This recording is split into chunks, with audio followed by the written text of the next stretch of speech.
suis agroéconomiste, c'est-à-dire que je suis agronome au départ et j'y tiens, donc toute ma formation elle est très technique et petit à petit je me suis intéressé aux questions économiques au cours de ma carrière.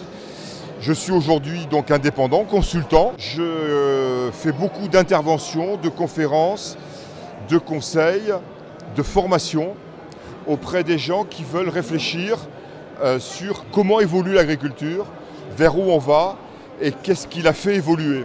Quelles sont les forces à l'œuvre, comment évoluent les marchés, comment évolue le métier d'agriculteur, comment évoluent les entreprises agricoles et comment doivent évoluer les stratégies des organisations. Je travaille beaucoup avec les organisations socio-économiques, politiques ou économiques, les entreprises d'amont, les firmes de pharmacie, phytopharmacie, le machinisme agricole.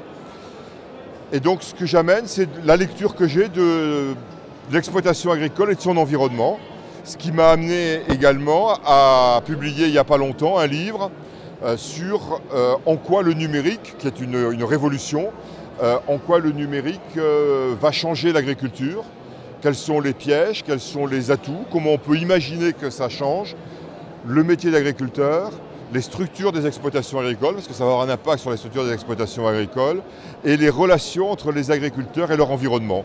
Donc je pense personnellement que la révolution numérique, c'est une vraie révolution, et que c'est à peu près du même ordre que l'arrivée du tracteur au lendemain de la guerre.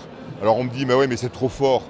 J'ai dit non, l'arrivée du tracteur, ça a complètement changé l'agriculture, mais ça a pris 20 ou 25 ans. On l'a oublié ça aujourd'hui. Ça ne s'est pas fait en un coup de baguette magique. Le numérique, ça ne va pas prendre 25 ans, mais ça ne se fait pas en 3 jours, ça va prendre 2-3 ans. Voilà, donc c'est ça que j'explique.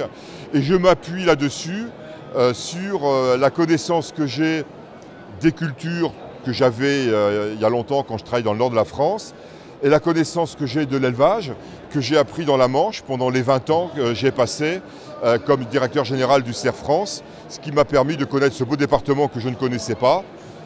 La culture de l'élevage, que je connaissais très mal, la culture de l'élevage laitier, l'accompagnement des exploitations agricoles, la direction générale d'une entreprise, puisque le CERF France faisait 200 personnes, j'avais doublé la capacité de l'entreprise, et le pilotage du conseil. Or, un des premiers éléments qui sera impacté par le numérique, j'en suis absolument persuadé, c'est le conseil et les organismes qui font du conseil.